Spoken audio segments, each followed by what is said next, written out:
Hi, good evening, everyone. My name is Elvis, and support our President Duterte always. I am faced do the right thing always for our president. What I wanted to talk about today it was about the army. Our president is sending back to Davao to patrol Davao and to stay there for quite a while. I do like the idea, and I also would like it to have much more also in around Mindanao. Um, Ligan City, General Santos. I also would like our president to put more army into these kind of places, and I also would like our president to have to recruit much more army. We need much more army to be working and to be for us to have a bigger army than we have, and to be covered all over the Philippines. So we do need to recruit much more woman, man to be recruited into the army. And for this, what I wanted also to mention it because this comes in the same category, we shouldn't look into having a lot of requirements will be needed for people to apply to get into the army or high schools or anything like that. To be in the army, we don't need to be big or having some big exams or being in high school or anything like that. A lot of people, they are capable of doing work. A lot of people, they're capable of doing a lot of things people doesn't give them a chance to. Our president knows really well, and everyone knows really well in our place. In Philippines, we need to pay for schools, and not everyone can afford to pay for schools and to be, have the education they want. Not because the people doesn't want to be educated, because they do love school. They want to be going to school, and they want to learn. But we have only a little dilemma on the Philippines is work. We don't have work, and if we don't have work, we're gonna pay for our children to go into to education and things like this. So I would like when we're recruiting people to go into the army, not to not to have so many requirements. Whatever high school or this and that, they can learn as they go along. Army, you can teach, you can learn as you go along. You teach and they learn. Another one is we shouldn't be paying to apply for work. We shouldn't be paying to apply for anything. The companies or whatever job you apply to, they are their right to support, to give you and support you with forms, uniforms, and train you in a lot of things if they want you to work. Depends what kind of job you will do, but as you go along, as you have a job, as you're applying for work, you already know what you're applying for. So you should be able to do that kind of work. Plus, as you're doing work, you will get experience and you continue doing it.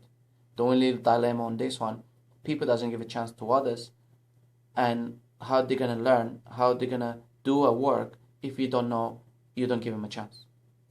So we should stop the making people pay to apply for work. This is so wrong. And that's why a lot of people cannot apply because they don't have the money to apply. Not because they don't want to work, it's because they don't have money to apply. It's so many requirements needed when you apply for work. It's crazy. It's really crazy. Even to work in McDonald's, Jollibee, and some other places. It's crazy. You have to pay. In Guinness Salad, you have to pay. McDonald's, you have to pay. Jollibee, you have to pay. Robinsons, you have to pay. SM, you have to pay. Come on, this is ridiculous. To be a floor person, to serve someone, to fold clothes, do you have to be in high school? Do you have to be with high degrees? Of course not. People can do work even if they haven't gone to school. So this, we need to see if we can, our president, Duterte, stops that in these big companies and not to have this kind of, choosing, and the way you look and the way this and that, they stop you, they don't give you work. That's not right. We need to stop that. And for our country to move on, for us to build up, and for people to be okay and to be able to pay their own homes and their own rents and continue life, we need to give them work. It's not because they don't want to work. They want to work. But we don't have work. Make it more hard. It's not because we don't have work, sorry. Correction. We do have a lot of work. But the requirements that is needed is too much. The payments we have to make to apply for work is too much. And this, we need to stop that. This is most of the two things I wanted to comment. This comes about of applying for work and army because, we shouldn't be paying to apply for work. The companies, they are the ones to pay. They will not pay because you will not cost them nothing. You want to apply, you get the form, and you fill it up, and that's it. It's up to them if they're going to give you the job or not. But you shouldn't be paying for that. You shouldn't be paying for uniforms. You shouldn't be paying for anything like that. And you shouldn't be looking at you. Have you done high school? What kind of degrees you have? What this, what it, or whatever they ask. All the requirements they ask is too much. We need to stop that. If it is to be someone to work on the SM, to be a floor person, do you need a lot of qualifications? You don't even need the school. You just can work. You can fold clothes. You can learn. You can learn how to mop. You can learn how to do anything. But they have to stop making people pay to apply for work. And I do hope our president stops this. And we do need more army. And this is it. If we open much more places for people to apply, and army, I'm sure a lot of people wants to go. We just need to give them training, and then that's it. So today, that's most of what I wanted to comment. The army our president is sending to Davao, and people shouldn't be, paying to apply for work. And this kind of big companies, which is wrong. This is wrong. We have to pay them to apply. This is wrong. We need to stop that. We need to stop these big companies giving only 6-month contract. They have to give them the contract, and if they are good what they're doing, you give them 6-month probation. If they are good what they're doing, after the 6-month probation, you review the contract, you see if they are good. If they are good, you keep them. You have to pay them holidays, and that's it. You have to make people work 8 hours a day, not 12 hours a day. Not 15 hours a day or 14 hours a day. It's 8 hours a day paid. If somebody else wants to, override that, that should be illegal. It's all 8 hours paid like everyone else. You do more than 8 hours, you go into overtime, and overtime should be applied. And this is most of what we need to fight also for. And I do as with this our president right now, and I'm sure he's busy with a lot of things, but I'm sure this will come along really good. And one more comment I wanted to say, because this relates most of also our army and everything, and our people in our Philippines, is our Muslim brothers. I do beg and I do hope our Muslim brothers from Mindanao and all over the Philippines. We are Filipinos, Filipino Christians, Filipino Catholics, Filipino Muslims. And I do most of it, our Muslim brothers, to come together with our president and work with him. And let's stop, please. Let's stop the threatening. Let's stop the bombing, and let's stop, killing innocent people, brothers and sisters and mothers and children. Just think about it. Doesn't matter we are Christian. Doesn't matter we are Catholic. Doesn't matter we are Muslims. All of us will have a religion. All of us will have a belief. But the only belief we have, and I know, our God didn't say kill other people, bomb other people, destroy yourself for other people. On the Quran, it doesn't say, Allah said you have to kill people. Allah didn't say that. On the Quran, doesn't say for you to kill. And the Quran doesn't say for you to explode bombs to kill people, innocent people, children, and other people. If our Muslim brothers, a lot of Muslim brothers, they know this really well. That's a disrespectful for the Quran and what we believe in the Quran. People as call themselves Muslims and they do explode and killing, they're not real Muslims. They are pretend Muslims.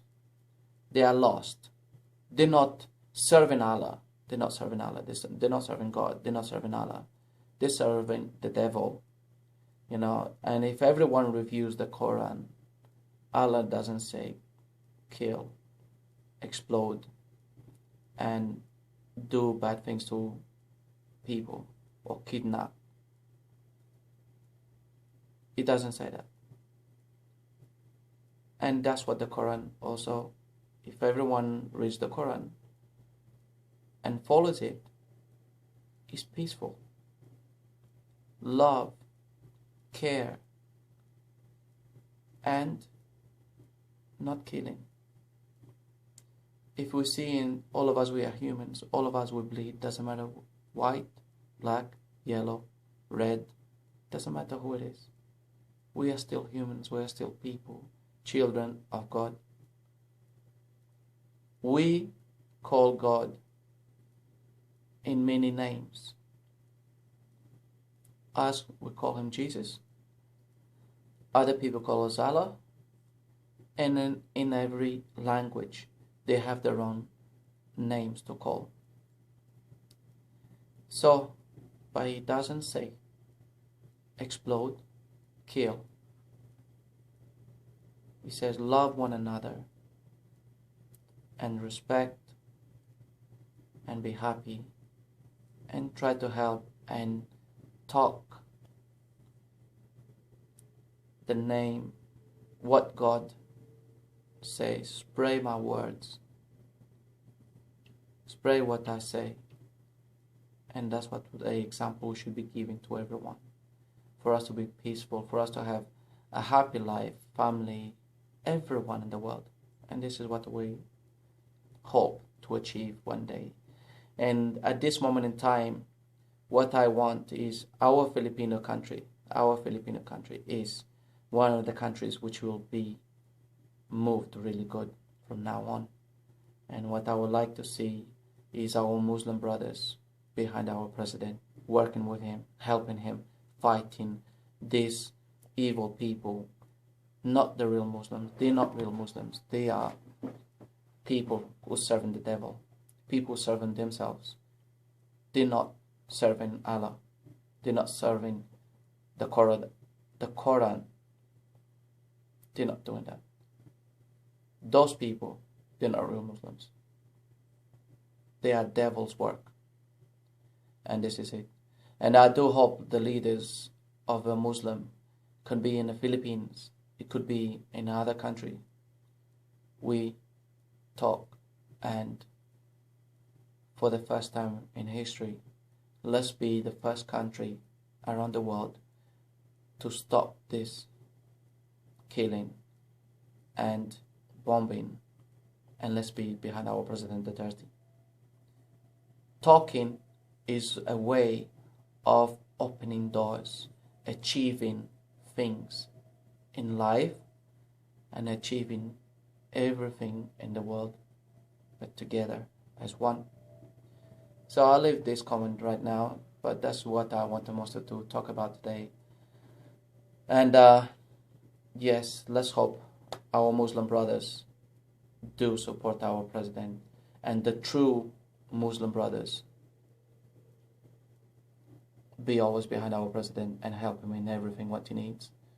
And let's stop other Muslim people, they are evil, who works for the devil, not for Allah. Let's stop this kind of people killing people around the world, in every country, for us to be safe everywhere we go to. For now, peace, salam alaikum, and I hope I see everyone next time. From the heart, the 30th hour always. Let's support our president always. Peace and take care.